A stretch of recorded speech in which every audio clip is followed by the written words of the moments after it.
देश के अंदर चौका छक्का कहीं भी लगे, लेकिन वो बैट और बल्ला कहीं बनता है, उत्तर प्रदेश के अंदर मेरठ में बनता है। यानी ये प्लेटफॉर्म भी उत्तर प्रदेश ने दिया है। आज आप देख रहे होंगे उत्तर प्रदेश में मेरठ में स्पोर्ट्स यूनिवर्सिटी का निर्माण हो चुका है। अभी 1 महीने के बाद, यानी हम लोग मई जून में उसका लोकार्पण करेंगे। हमने गत वर्ष उसमें पाठ्यक्रम प्रारंभ कर दिए थे। अब हमने तय किया है कि हर कमिश्नरी स्तर पर एक स्पोर्ट्स कॉलेज का निर्माण करेंगे और स्पोर्ट्स कॉलेज को एक सेंटर ऑफ एक्सीलेंस के रूप में डेवलप करेंगे किसी एक खेल के लिए।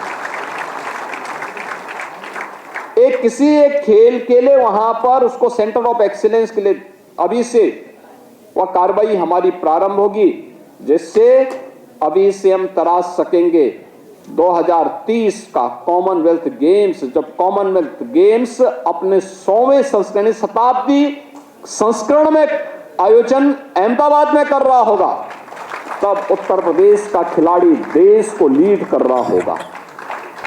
ये स्पोर्ट्स कॉलेज और सेंटर ऑफ एक्सीलेंस कुछ बेहतरीन प्रदर्शन कर रहे होंगे। हमारा स्पोर्ट्स यूनिवर्सिटी और स्पोर्ट्स कॉलेजेस और ये सेंटर ऑफ एक्सीलेंस 2036 के भारत की ओलंपिक की दावेदारी के साथ जुड़ करके भारत में ओलंपिक होने पर हम भारत के लिए अधिक से अधिक मेडल ला सकेंगे। इसके लिए उत्तर प्रदेश का ये युवा भी अपना योगदान दे, और इसीलिए हम लोगों ने आज इस दिशा में कार्य प्रारंभ किया है। खिलाड़ियों के इंसेंटिव बढ़ाने का कार्य हो, उनकी सुविधाएं बढ़ाने का कार्य हो।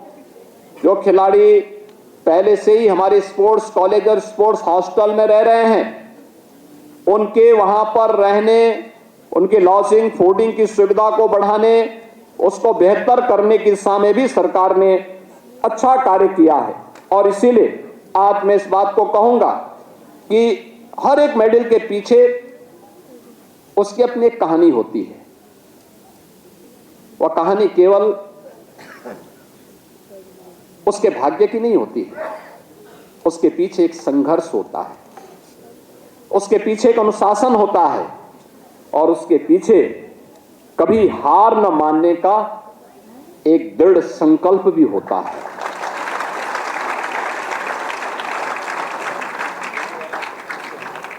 हमें याद रखना होगा, टैलेंट शुरुआत देता है, लेकिन आपकी मेहनत उसे लक्ष्य तक पहुंचाती है। लक्ष्य तक पहुंचती जब आप मेहनत करते हैं, आपका परिश्रम उसे वहां तक पहुंचाता है। और हम इस बात को मानते हैं, जितना पसीना बहेगा उतनी ही जीत आपके निकट आएगी। खेल हमें गिरना, उठना और फिर जीतना सिखाता है। जो गिरेगा वही उठेगा, और जो उठेगा वही जीतेगा। याद रखना, जो गिरने से कांप जाएगा वह उठ नहीं पाएगा, और जो उठने में लापरवाही कर देगा या किसी प्रकार से वह उठने में भी उसको थोड़ी समस्या हो रही है, उस समय भी वो कुछ टाल मटोल कर रहा है, तो फिर जीत के नजदीक नहीं पहुंच पाएगा। एक खेल का हिस्सा होता है उठना, गिरना, उठना और फिर लक्ष्य को प्राप्त करना। और उस दिशा में हम लोग हमेशा इस बात को देखते हैं, किसी भी खेल में हो, हमें एक ही बात हम देखते हैं। वॉलीबॉल में देखते हैं वो बॉल नीचे ना आए और समय आने पे अपना शॉट ऐसा मारे कि हमारे पक्ष में वह एक नई जीत दे दे। हम यही कार्य बैडमिंटन के समय भी देख करते हैं। हमारा प्रयास क्या होता है कि जो शटल कॉक होता है वह नीचे ना आए, अवसर की तलाश करते हैं, और तलाश जैसे ही अवसर मिलता है हमारा शॉट इतना जोरदार होता है, इतना तीव्र होता है कि वो हमें विजय की ओर उपलब्ध करवाता है। और आपके सामने यही उदाहरण दुनिया के अंदर विकसित देशों में अगर उदाहरण देखना तो जापान का है। वहां पे दो चीजें अक्सर हम देखते हैं। एक, जापान की काइजेन, यानी काइजेन का मतलब निरंतर सुधार। और दूसरा उनका शब्द होता है मोनोजुकरी। मोनोजुकरी का मतलब उत्कृष्ट निर्माण कला, यानी निरंतर सुधार। हर एक कार्य में कुछ ना कुछ सुधार की गुंजाइश होती है, कुछ ना कुछ अच्छा करने की गुंजाइश होती है। याद रखना, आज हम जो भी हैं उसमें और अच्छा क्या हो सकता है, हमें उस दिशा में प्रयास करना चाहिए। निरंतर हमारा दिमाग उसके लिए चलायमान होना चाहिए। दूसरा, उत्कृष्ट निर्माण कला। हमने जो किया है उसको और अच्छा करने के लिए क्या हो सकता है। यह जो काइजेन और मोनोजुकरी दो शब्द हैं, ये शब्द नहीं, ये जीवन की अवधारणा है, जो जीवन को हमें उस लक्ष्य तक पहुंचाने में, जो जीवन के बारे में हम सब की सोच होती है, उस सोच को प्राप्त करने की एक नई कार्यशैली का हिस्सा होता है। और यही तो भारतीय ऋषि ने भी हम सब के लिए कहा। उन्होंने क्या कहा? योगः कर्मसु कौशलम, यानी योग क्या है? कर्म में कुशलता। आपके द्वारा किए जाने वाली हर कार्य में कुछ न कुछ कुशलता ही वह योग है, और वह योग ही आपके संजोग को आगे बढ़ाने में मदद करेगी। और इसलिए हम सबको निरंतर अपने हरेक खेल की गतिविधि में सुधार करना और सुधार करने के लिए प्रयास करना, और कहां पे हमारी चूक हुई है, कहां पे हमने अच्छा किया है, इनके बीच में संतुलन बनाते हुए इसको और बेहतरीन करने की दिशा में जो भी हमारे द्वारा प्रयास होता है, वह हमारे खेल को और उत्कृष्टता की नई ऊंचाई तक पहुंचाने में योगदान देता था। और आज जब हम यहां पर बैठे हुए तो मुझे यह बोलने में कोई संकोच नहीं। एक समय था, खिलाड़ी में प्रतिभा थी लेकिन प्लेटफॉर्म नहीं था, न खेल के मैदान थे। खेल के मैदानों पर वो माफियाओं ने कब्जा कर लिया था। सरकार का बजट का पैसा ये भ्रष्टाचार की भेड़ चढ़ता था। खेल तो उपेक्षित क्षेत्र था। देश के अंदर खेल 2014 में गवर्नमेंट के एजेंडे का हिस्सा बना, अन्यथा उससे पहले उपेक्षित था। प्रदेश में 2017 के बाद खेल के बारे में कुछ सोचा जाए और खेल के बारे में कुछ बजट दिया जाए। आज हमारा बजट खेल में कई गुना बढ़ा है और हम लोगों ने पर्याप्त मात्रा में बजट दिया है। पहले बजट नहीं होता था, अब हम बजट इतना देते हैं कि विभाग उसको खर्च नहीं कर पाता है। मुझे बार बार बोलना पड़ता है कि भाई ये बेहतरीन सुविधा खिलाड़ियों को उपलब्ध कराओ, खर्च करो इसको समय पे, आगे बढ़ाओ, अच्छे खिलाड़ियों को रखो। पुराने खिलाड़ियों को कोचेज के रूप में रखो, उन्हें उनकी अनुभव का लाभ वर्तमान पीढ़ी को देने के लिए उपलब्ध कराओ। और लगातार इसमें आज कार्य हो रहा है। आज हम लोगों ने प्रदेश में अवसर भी है, संसाधन भी है और प्रतिभा भी है। खेल इंफ्रास्ट्रक्चर और खेल की सुविधाओं को हम लोगों ने बेहतरीन करने का काम किया है, और उस दिशा में सरकार के स्तर पर ये जो प्रयास किया जा रहा है, आज उसी का परिणाम है। हम लोगों ने अब खेल और खिलाड़ियों के लिए भी उस प्रकार की सुविधाएं दी है। आपने देखा होगा, ओलंपिक में जीतने वाले खिलाड़ी को एकल गेम में हम गोल्ड मेडल में 6 करोड़ रुपए की सहायता उसे उपलब्ध करवाते हैं। सिल्वर में 4 करोड़ की राशि उपलब्ध करवाते हैं, और ब्रॉन्ज में 2 करोड़ की राशि राज्य सरकार अपने स्तर पर उसे उपलब्ध करवाने का काम करती है। इसी तरह Asian, Commonwealth, world championship, safe games में भी राज्य सरकार के स्तर पर सहायता उपलब्ध करवाने का कार्य होता है। वीरवर लक्ष्मण पुरस्कार और रानी लक्ष्मीबाई पुरस्कार से भी खिलाड़ियों को सम्मानित करने का काम होता है, और उन खिलाड़ियों को और प्रोत्साहित करने के लिए सरकार पूरी प्रतिबद्धता के साथ कार्य कर रही है। हमारा एकलव्य क्रीड़ा कोष उस सहायता को आगे बढ़ाने में मदद करता है। और उत्तर प्रदेश देश का पहला राज्य है जिसने सरकारी सेवाओं में खिलाड़ियों को नौकरी में प्राथमिकता दी है। प्राथमिकता, अब तक हम लोग 500 से अधिक खिलाड़ियों को पुलिस के अलग अलग पदों पर नियुक्ति पत्र उपलब्ध करवा चुके हैं और इनको उपलब्ध करवाने की दिशा में सरकार ने जो प्रयास प्रारंभ किया है, आज उसी श्रृंखला में आपने देखा होगा कि हमने पहले यहां डिप्टी एसपी के रूप में ललित उपाध्याय को, जिन्होंने 2020 के भारत के ओलंपिक टीम में हॉकी टीम के साथ मिलकर के भारत के लिए मेडल उपलब्ध करवाया था, उन्हें डिप्टी एसपी का पद दिया था और आज मुझे बताते हुए प्रसन्नता है राजकुमार पाल को भी आज डिप्टी एसपी के रूप में उत्तर प्रदेश पुलिस में हम लोगों ने यह नियुक्ति पत्र उपलब्ध करवाया है। प्रवीण कुमार पैरा एथलेटिक्स से हैं, इन्हें भी डिप्टी एसपी के रूप में आज यह नियुक्ति पत्र उपलब्ध कराया गया है। राजकुमार पाल गाजीपुर के रहने वाले हैं, प्रवीण कुमार जनपद गौतम बुद्ध नगर के हैं। अजीत सिंह इटावा से हैं, पैरा एथलेटिक्स हैं, इन्हें जिला पंचायत राज अधिकारी के रूप में नियुक्ति पत्र दिया गया है। सुश्री सिमरन ये पैरा एथलेटिक्स है, इन्हें जिला पंचायत राज अधिकारी के रूप में नियुक्ति पत्र दिया गया है। और सुश्री प्रीतिपाल ये पैरा एथलेटिक्स है, ये बीडीओ के रूप में ब्लॉक डेवलपमेंट ऑफिसर के रूप में इन्हें नियुक्ति पत्र उपलब्ध करवाया गया है। रिंकू सिंह वे एशियन गेम्स में इनके लिए इन्हें क्रिकेट में इन्हें क्षेत्रीय क्रीड़ाधिकारी के रूप में नियुक्ति पत्र इनके लिए रखा गया। वो पहले से ही किसी कैंप का हिस्सा हैं इसलिए वहां गए हैं, लेकिन ये सभी कार्यक्रम आज ये इन खिलाड़ियों को और भी अपने तमाम खिलाड़ियों को ये नियुक्ति पत्र यहां उपलब्ध करवाए गए हैं। आज यहां पर हमने वीरवर लक्ष्मण और रानी लक्ष्मीबाई पुरस्कार भी यहां पे उपलब्ध किया है। हॉकी के लिए उत्तम सिंह को, जिम्नास्टिक के लिए अभिजीत कुमार को, कुश्ती के लिए श्री जॉन्टी कुमार को।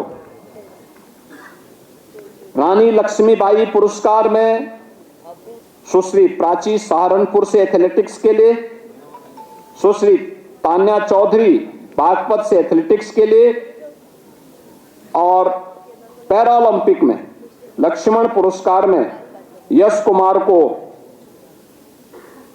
आगरा से, पैरा केनोइंग में प्रवीण कुमार को गौतम बुद्ध नगर से पैरा एथलेटिक्स में और रानी लक्ष्मीबाई पुरस्कार में सुश्री प्रगति केसरवानी को पैरा टेबल टेनिस लखनऊ से इन्हें ये पुरस्कार की राशि आज उपलब्ध करवाई जा रही है।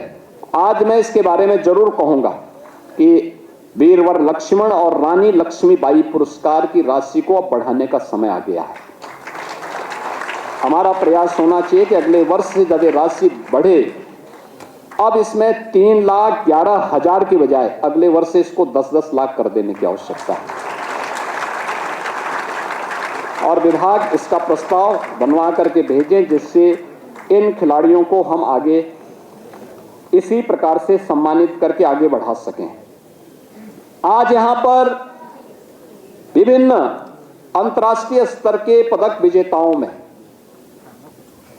या अंतर्राष्ट्रीय जो हमारी प्रतियोगिताएं होती है उसमें प्रतिभाग करने वाले जो हमारे खिलाड़ी हैं उनके लिए सरकार ने धनराशि आज यहां पे जारी की है, जिसमें गोरखपुर से पैरा पावर लिफ्टिंग है विनय, इन्हें 40 लाख रुपए, world para power lifting championship Egypt में इन्होंने 2025 में गोल्ड मेडल जीता था।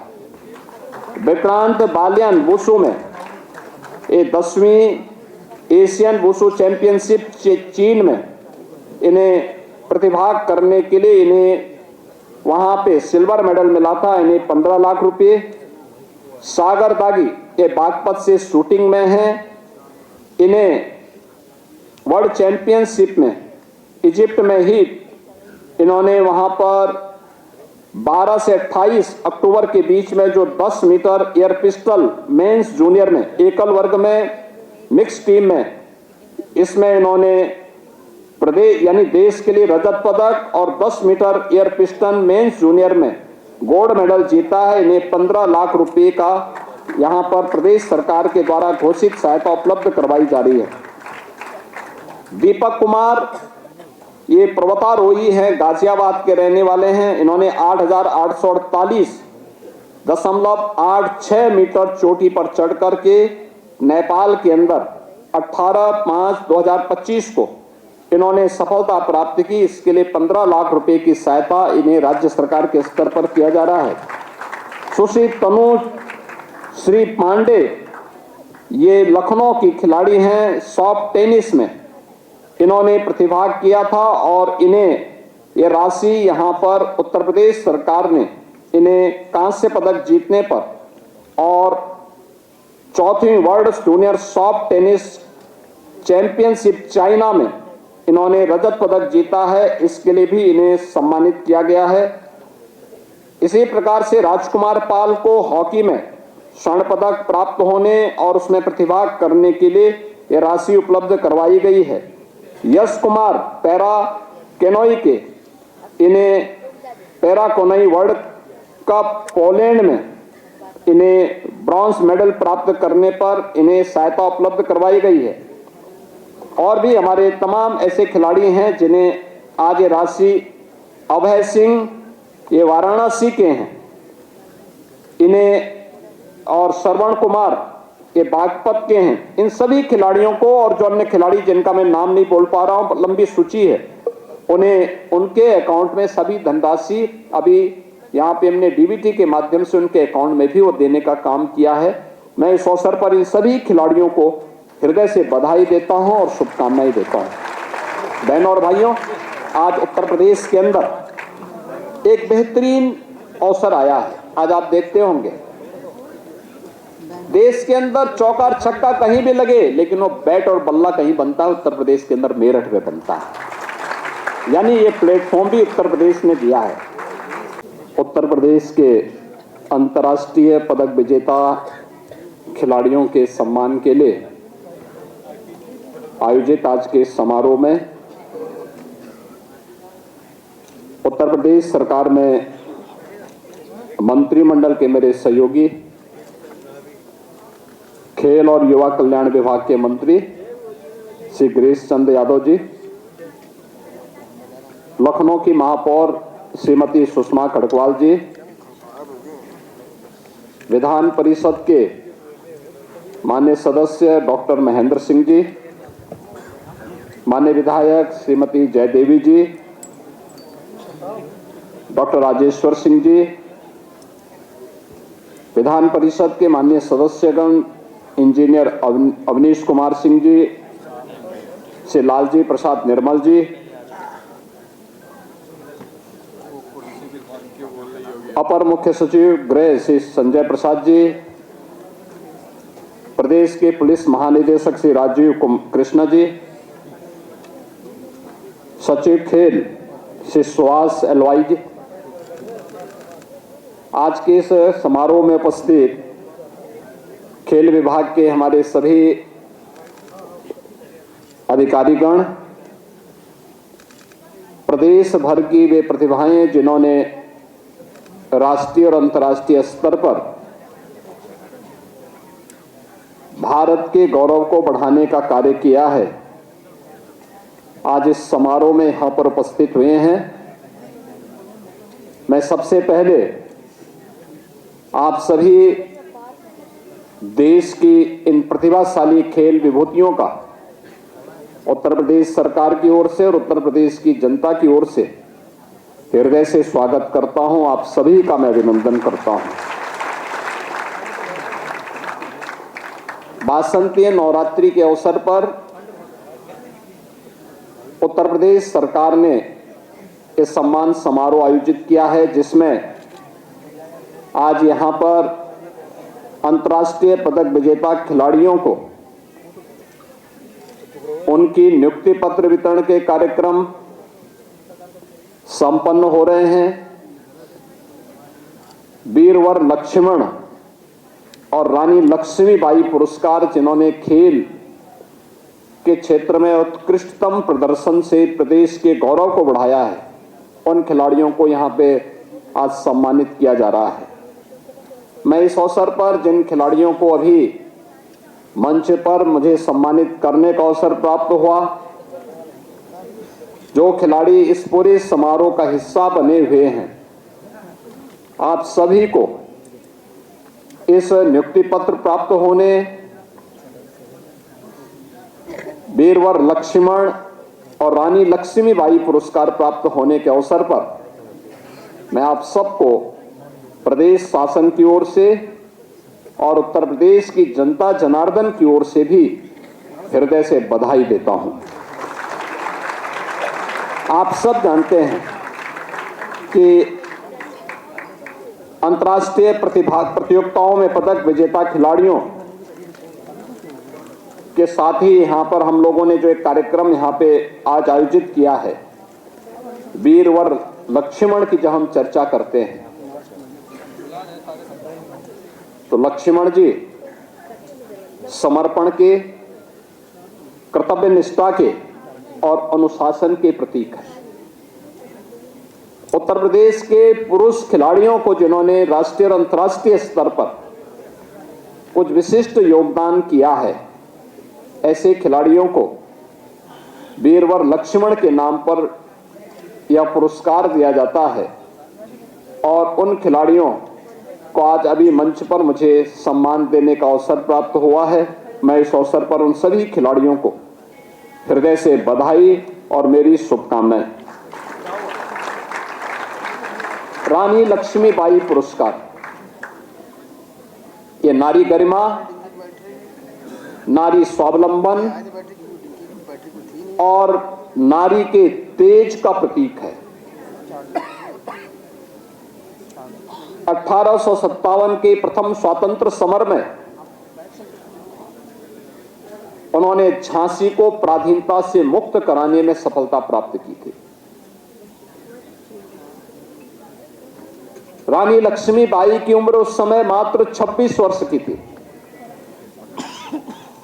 और वह बड़े तेजस्विता के साथ उन्होंने उस समय विदेशी हुकूमत की नींव को हिलाने का काम किया था और इसीलिए उस स्वावलंबन, उस साहस और नेतृत्व की प्रतीक भारतीय नारी है और खेल के किसी एक विशिष्ट विधा में उनके इस विशिष्ट योगदान के लिए उत्तर प्रदेश सरकार के द्वारा नारी लक्ष्मीबाई पुरस्कार भी यहां पे प्रदान किया जाता है।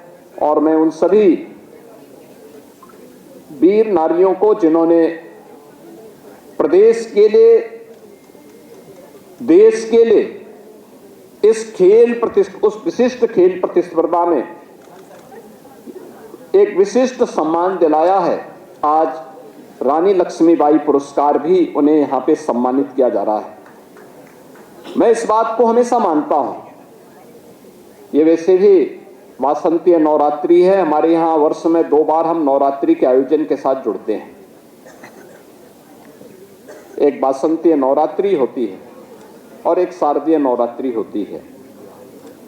ये दोनों मातृशक्ति के प्रति भारत की सनातन परंपरा के समर्पण और श्रद्धा के प्रतीक पर्व हैं। हम इन 9 दिनों में जगत जननी मां भगवती का अनुष्ठान करते हैं, उनके अलग अलग रूपों की पूजा करते हैं और ये उपासना इस बात का प्रतीक होता है कि जो भी समाज नारी शक्ति के प्रति इस सम्मान को बनाए रखेगा, वह अपने सतत विकास के अभियान को आगे बढ़ाने के साथ ही एक लंबे समय तक अपने स्वयं के वजूद को बनाए रखने में सफल होगा। भारत की नारी उसका प्रतीक है और उस प्रतीक को लेकर के आज जहां हमारे यहां तो कहते भी हैं, यत्र नारीस्तु पूज्यन्ते रमन्ते तत्र देवता, यानी जहां पे नारी की पूजा होती है, उनका सम्मान होता है, वहां स्वतः स्फूर्त भाव के साथ दैवीय शक्तियों की कृपा अपने आप ही बरसती है और इसका मतलब नारी सम्मान, नारी गरिमा की रक्षा और उनके स्वावलंबन के लिए कोई प्लेटफॉर्म उपलब्ध करवाना, ये समृद्धि की एक नई कड़ी को आगे बढ़ाने जैसा होता है। ऐसे ही युवा शक्ति जब आगे बढ़ती है तो युवा शक्ति केवल एक अनुशासन का ही प्रतीक नहीं होती, बल्कि उस अनुशासन और कर्तव्य निष्ठा के साथ साथ राष्ट्र के उज्जवल भविष्य की भी एक महत्वपूर्ण कड़ी होती है। उस महत्वपूर्ण कड़ी को आगे बढ़ाने के लिए आज हम लोगों ने, जब उत्तर प्रदेश सरकार अपने 9 वर्ष के नवनिर्माण के कार्यक्रम के साथ आगे बढ़ रही है, उन स्थितियों में इन दोनों शक्तियों को, युवा वर्ग को भी और नारी शक्ति का भी सम्मान खेल की इन विभिन्न विधाओं के कला, इन सभी अपने इन कर्तव्यनिष्ठ खिलाड़ियों के माध्यम से हम आगे बढ़ा रहे हैं। यह हर उत्तर प्रदेश के युवा, हर उत्तर प्रदेश की नारी के लिए गौरव की बात है। मुझे बताते हुए प्रसन्नता है कि गत 9 वर्ष में हमारी सरकार ने खिलाड़ियों के सम्मान के लिए और उनको जो विभिन्न प्रकार के पुरस्कार और इंसेंटिव्स उपलब्ध करवाए हैं, यह राशि लाखों में नहीं है, यह राशि 200 करोड़ की है। 200 करोड़ रुपए हमने खिलाड़ियों को इंसेंटिव के रूप में उन खिलाड़ियों को उपलब्ध करवाए हैं, उनके पुरस्कार के लिए उपलब्ध करवाए हैं। और उस पुरस्कार के रूप में प्रदेश ने उन खेल प्रतिभाओं को आगे बढ़ाने के लिए, जिसमें भारत की समृद्ध परंपरा को आगे बढ़ाया जा सके, जिसमें कबड्डी है, कुश्ती है, खो खो है, अन्य तमाम प्रकार के खेल हैं, इन सभी को हम लोगों ने आगे बढ़ाने का काम किया है और प्राचीन काल से हमारे गुरुकुलों का एक महत्वपूर्ण हिस्सा रहा है। इसकी शिक्षा दी, वहां पे इसकी शिक्षा के साथ ही उस पाठ्यक्रम का इसका महत्वपूर्ण हिस्सा था। आश्रमों के दिनचर्या का एक महत्वपूर्ण हिस्सा हुआ करता था और इसीलिए भारत के अंदर ये सभी चीजें साथ साथ चली हैं। और उत्तर प्रदेश जैसा राज्य, मैं हमेशा इस बात को मानता हूं, 25 करोड़ की आबादी का राज्य, ये 25 करोड़ की आबादी का राज्य ये केवल जनसंख्या नहीं है, यह भारत की युवा शक्ति का भी एक महत्वपूर्ण केंद्र बिंदु है। 56% जो युवा शक्ति है उत्तर प्रदेश के अंदर, ये युवा शक्ति उत्तर प्रदेश की ताकत भी है। ये उत्तर प्रदेश की ताकत है, एक कामकाजी वर्ग है। यह जब परिश्रम करता है तो उत्तर प्रदेश अपने खाद्यान्न के लक्ष्य को और खाद्यान्न के विकास की दर को 8% से बढ़ाकर के 18% तक पहुंचाता है। जब इसे अवसर मिलता है तो उत्तर प्रदेश जैसे बीमारू राज्य को यह युवा शक्ति भारत की अर्थव्यवस्था का एक ब्रेक थ्रू बना करके उसे रेवेन्यू सरप्लस स्टेट के रूप में स्थापित करके भारत के ग्रोथ का एक इंजन बनाने का काम कर देता है। इस युवा को जब उचित प्लेटफॉर्म प्राप्त होता है तो वह राष्ट्रीय और अंतर्राष्ट्रीय प्रतियोगिताओं में, ओलंपिक और पैरालंपिक में भारत के लिए मेडल उपलब्ध करवाने का काम भी करता है। लेकिन उसको अवसर तो मिले और उस कार्य को लेकर के लगातार यह कार्य हमारे आगे बढ़ रहे हैं।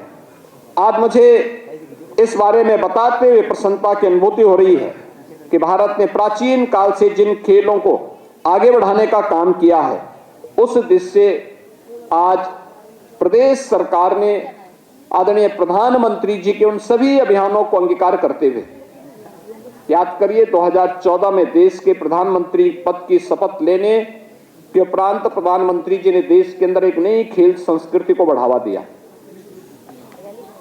खेलो इंडिया खेलो या फिट इंडिया मूवमेंट से आगे बढ़ा करके फिर गांव-गांव में इस प्रकार की स्थितियां पैदा हों। पहले सांसद खेलकूद प्रतियोगिता आगे बढ़ी। राज्य सरकार ने 2017 के बाद विधायक खेलकूद प्रतियोगिताओं के साथ उससे जोड़ा। फिर यही कार्यक्रम आगे बढ़े। आज हर गांव में खेलो इंडिया, हर ब्लॉक स्तर पर खेलो इंडिया के केंद्र स्थापित हो रहे हैं। राज्य सरकार ने ग्रामीण लीग की खेल की नई परंपरा को आगे बढ़ाया। परिणाम है जो यहां पे सुश्री सिमरन कह रही थी कि गांवों में खेल के मैदान आज दिखाई देते हैं। ये खेल के मैदान ये किसी उम्र के लिए नहीं, हर उम्र का व्यक्ति वहां जाकर के मॉर्निंग वॉक कर सकता है, सामान्य रूप से वहां खेलकूद की गतिविधियों का हिस्सा बन सकता है, उसके माध्यम से देख करके भी मनोरंजन भी कर सकता है और उन प्रतियोगिताओं के माध्यम से आगे बढ़ाने का कार्य करते हुए अपनी युवा पीढ़ी को अनुशासित और कर्तव्यनिष्ठ बना करके भारत के विकास में अपना योगदान दे सकता है। हर गांव में खेल का मैदान हो। आज गांव पंचायत के लिए जो धनराशि हम उपलब्ध करवाते हैं, उसके जो प्रायोरिटी तय होते हैं, उनमें खेल का मैदान और ओपन जिम का निर्माण भी उनके लिए तय होता है कि आपके गांव में नहीं है तो आपको बनाना पड़ेगा। बजट में हम लोगों ने व्यवस्था की कि बजट में हर विकास खंड स्तर पर एक मिनी स्टेडियम का निर्माण होना चाहिए। हमने विधायकों से भी कहा है, सांसदों से भी कहा है, अपनी निधि का उपयोग वहां पे खेल और खेल से संबंधित इंफ्रास्ट्रक्चर के डेवलपमेंट में आप भी योगदान दे सकते हैं। जैसे मैंने अपनी विधायक निधि का पैसा गोरखपुर में एक स्पोर्ट्स स्टेडियम के निर्माण के लिए दिया, इंडोर गेम के लिए भी वहां पर मैंने स्टेडियम बनाने के लिए पैसा उपलब्ध करवाया। और मैं जाता हूं, देखता हूं वहां पे कि वहां पे नौजवान बच्चे खेलते रहते हैं, हर समय वहां पे कुछ ना कुछ एक्टिविटीज चलती रहती है। आखिर वो नहीं होता तो बच्चे कहां घूमते, क्या करते? अपना समय अपने स्मार्टफोन पे खर्च करते या फिर सड़कों पे घूम रहे होते। आज वे उस स्पोर्ट्स स्टेडियम के अंदर जाकर के अलग अलग खेल की गतिविधियों के साथ जुड़े हुए होते हैं। एक रचनात्मकता को आगे बढ़ाने का कार्य और जनपद स्तर पर एक अच्छा स्टेडियम का निर्माण हो, सरकार ने इस दिशा में आगे बढ़ने का काम किया है।